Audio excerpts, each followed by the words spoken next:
Assalamualaikum warahmatullahi wabarakatuh. Perkenalkan, nama saya Putri Aulia Syahwani dengan NIM 250201021140. Pada kali ini saya akan membuat tugas presentasi dari Sistem Informatika Manajemen untuk memenuhi nilai UTS saya. Yang pertama saya jelaskan adalah pengertian SIM. SIM Informasi Manajemen atau SIM adalah suatu kerangka kerja terorganisasi yang mengintegrasikan sumber daya manusia, data, proses bisnis, dan teknologi informasi untuk menyediakan informasi yang dibutuhkan dalam mendukung fungsi manajemen dan pengambilan keputusan di suatu organisasi. Lalu komponen utama SIM ada manusia, data, perangkat keras, perangkat lunak, prosedur, dan jaringan. Lalu contoh aplikasi SIM ada keuangan dan akuntansi, pemasaran dan penjualan, produksi dan operasi, terakhir sumber daya manusia. Lalu saya akan menjelaskan tentang data.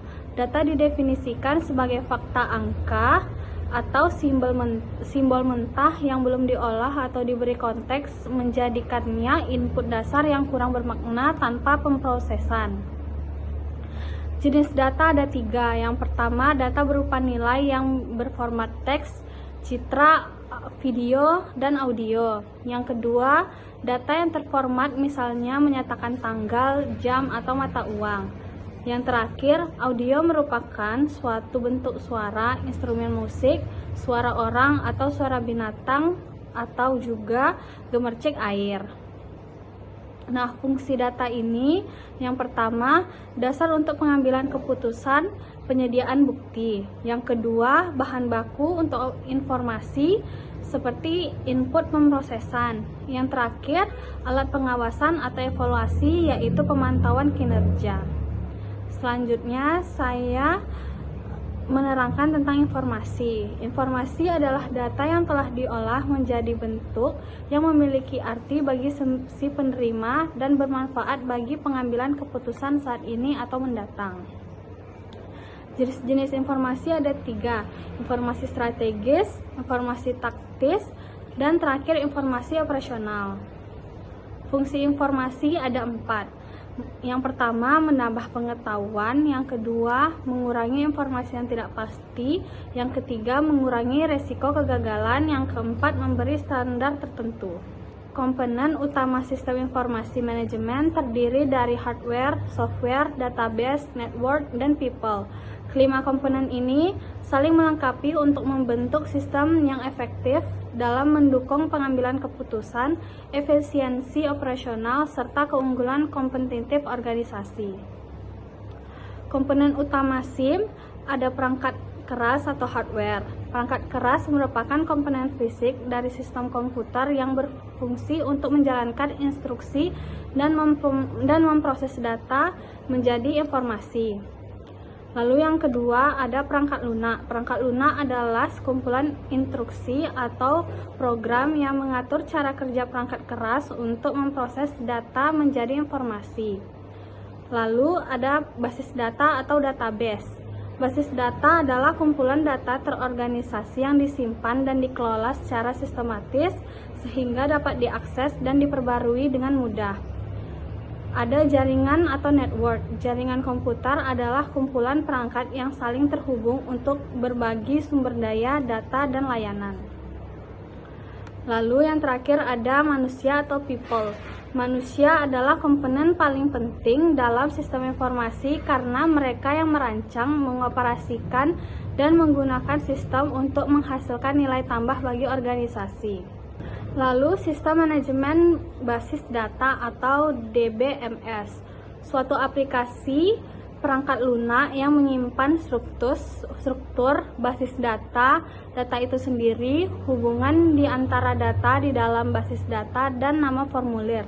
Jenis-jenis data, angka di belakang desimal, jumlah karakter, nilai default, dan seluruh uraian file lainnya. Keunggulan DBMS adalah independensi, yang kedua sentralisasi, yang ketiga adalah keamanan.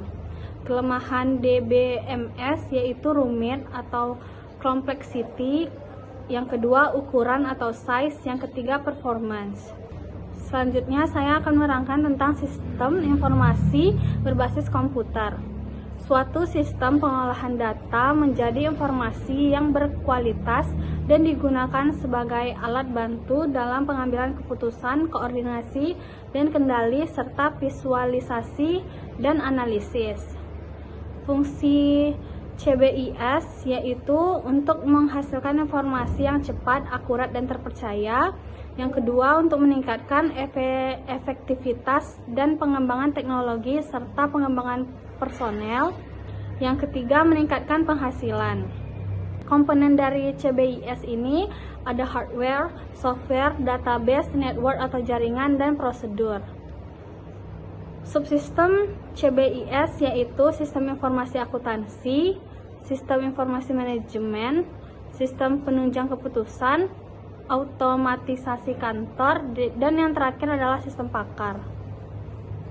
Sistem informasi akuntansi atau SIA adalah sistem yang berguna untuk melakukan pemrosesan data menjadi informasi sekaligus sebagai pengumpul, pencatat, dan penyimpan data. Data dan informasi ini nantinya digunakan untuk memudahkan dalam pengambilan keputusan. Fungsi SIA akuntansi dalam bisnis. SIA merupakan sistem pengendalian keuangan yang bertujuan supaya tidak terjadi kecurangan oleh pihak-pihak tertentu. Yang ketiga, mengubah kumpulan dalam bentuk informasi keuangan yang diperlukan perusahaan.